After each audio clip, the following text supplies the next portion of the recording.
brought to you by Sensodent K। अभी लेके आए सेंसोडेंट के टूथ का करंट गॉन तो लाइफ का current on. We have credible evidence of the links between Indian agents and the assassination of two Pakistani nationals on Pakistani soil. ये थे पाकिस्तान के विदेश सचिव मोहम्मद साइरस सज्जाद काजी, जो इल्ज़ाम लगा रहे थे कि भारत पाकिस्तान के अंदर अपने दुश्मनों की हत्या करवा रहा है। ये पाकिस्तान की संप्रभुता का उल्लंघन है, ऐसा उन्होंने कहा, और ये भी कहा कि इसे बर्दाश्त नहीं किया जाएगा। प्रेस कॉन्फ्रेंस में काजी ने दो लोगों का नाम लिया। दोनों भारत में आतंकवाद फैलाने के आरोपी थे। 2023 में अज्ञात हमलावरों ने दोनों की ही हत्या कर दी थी, एक को सियालकोट जबकि दूसरे को रावलकोट में मारा गया।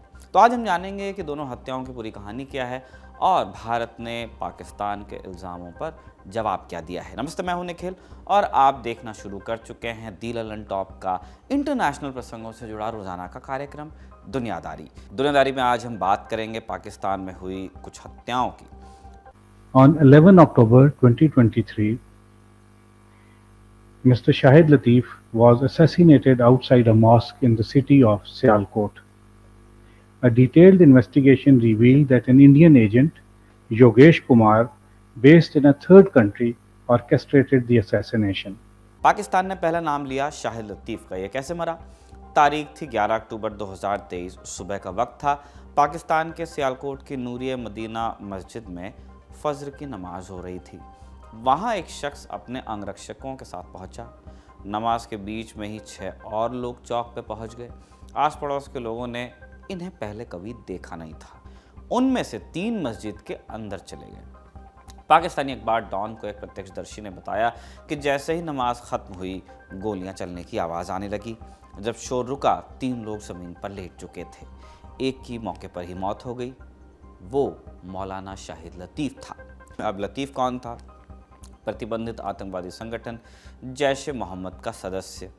1996 में आतंकवाद फैलाने के आरोप में जम्मू कश्मीर में अरेस्ट हुआ। Unlawful activities prevention act UAPA के तहत केस चला। 2010 तक जम्मू की कोट बिलावल जेल में रहा।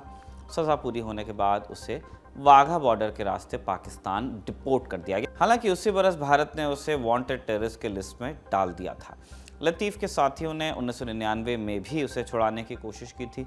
तब आतंकवादी इंडियन एयरलाइंस के विमान IC-814 को हाईजैक कर अफगानिस्तान ले गए थे कंधार।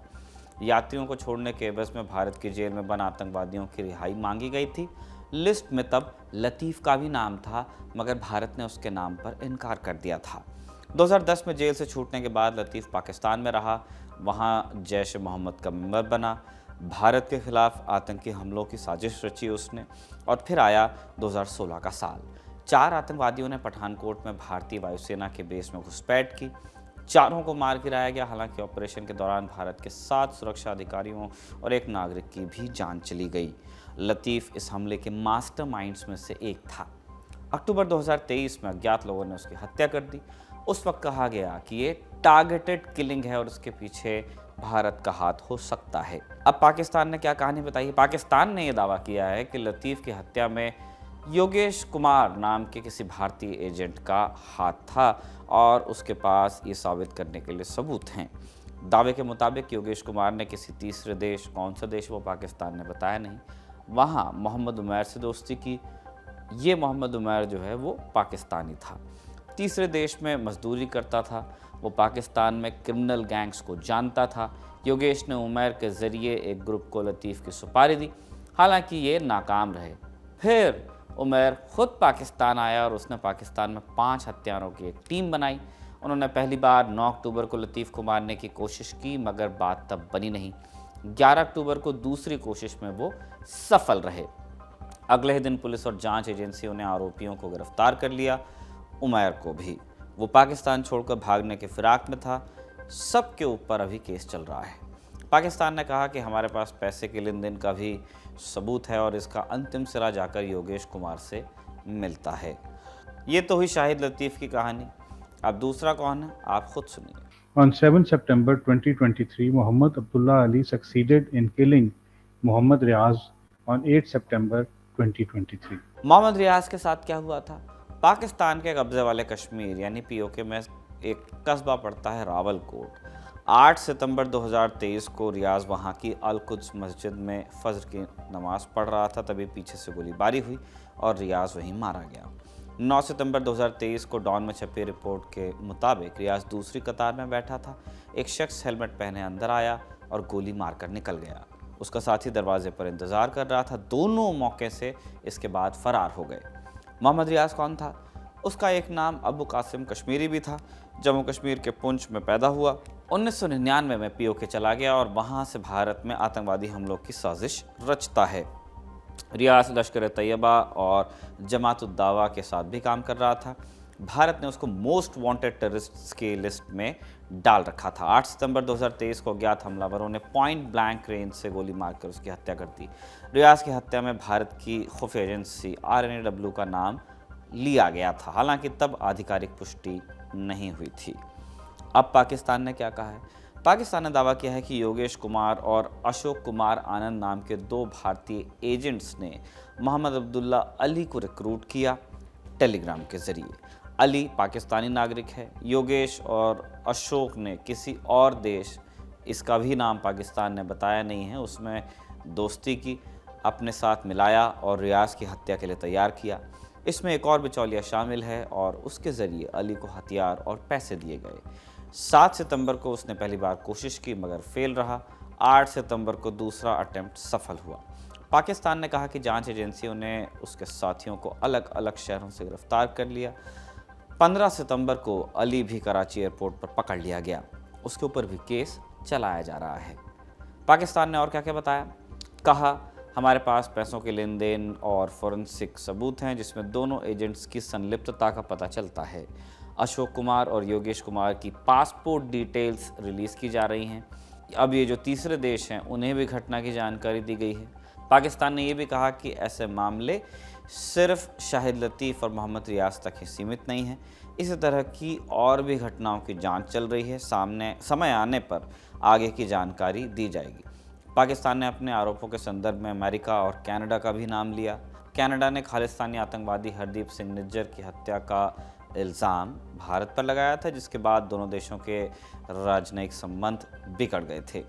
अमेरिका ने गुरपतवंत सिंह पन्नू की हत्या की साजिश में निखिल गुप्ता का नाम लिया। गुप्ता को चेक रिपब्लिक से प्रत्यर्पित कर US भेजने की तैयारी चल रही है। पाकिस्तान ने कहा कि दूसरे देशों में गैर न्यायिक हत्याएं, एक्स्ट्रा जुडिशियल किलिंग्स करवाना पैटर्न बन गया है। ये पाकिस्तान की संप्रभुता और UN चार्टर के खिलाफ है और इसे बर्दाश्त नहीं किया जाएगा। India must be held accountable internationally for its blatant violation of international law. India's assassination of Pakistani nationals on Pakistani soil is a violation of Pakistan's sovereignty and a breach of the UN Charter. This violation of Pakistan's sovereignty is completely unacceptable.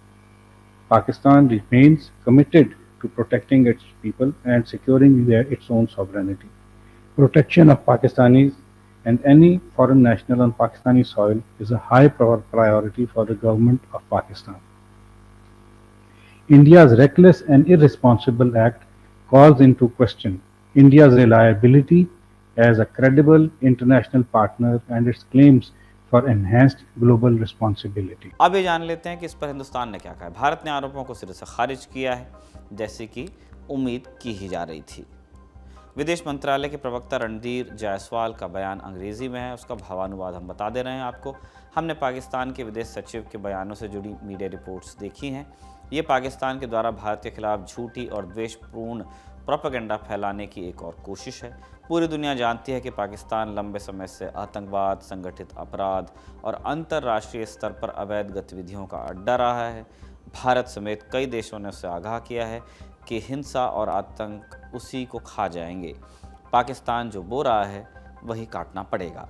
अपनी गलतियों के लिए दूसरों को दोष देना न तो उचित है और न ही समस्या का समाधान। हाल के महीनों में पाकिस्तान में अज्ञात हमलावरों द्वारा भारत के वांटेड अपराधियों की हत्या के कई मामले सामने आए हैं। इनमें गाहे बगाहे रॉ का नाम भी उछल जाता है, मगर पाकिस्तान ने आधिकारिक तौर पर अब तक इल्ज़ाम नहीं लगाया था। 25 जनवरी को परंपरा तोड़ी गई, पब्लिकली नेम कॉलिंग हुई।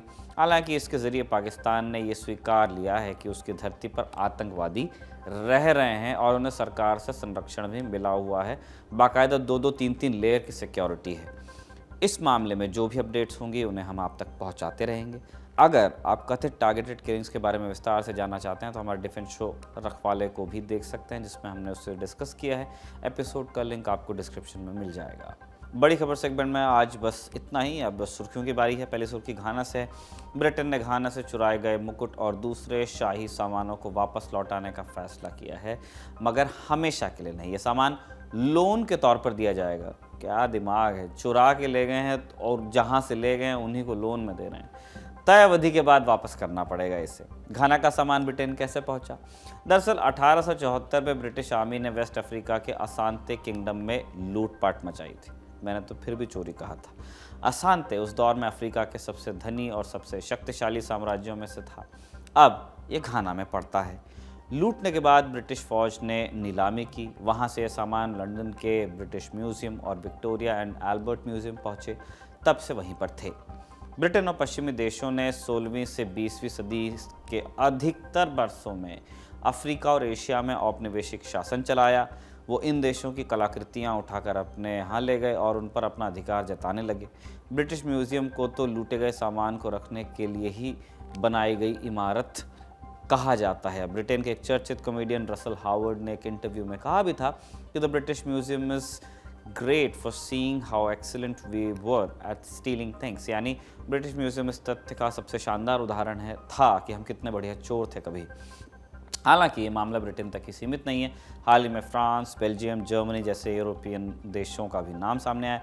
जैसे जैसे शासित देशों में आज़ादी हुई और अपनी पहचान के प्रति जागरूकता आई, उन्होंने कलाकृतियाँ लौटाने की मांग की।